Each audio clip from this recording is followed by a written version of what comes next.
కన్యగ జనించి విగ్రహ రూపుని వరించి శ్రీరంగనాథుని పతిగానించి అపూర్వ చరితను సృష్టించి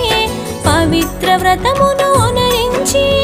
ఎల్ల జనులకు హితమును పంచి పవిత్ర వ్రతమును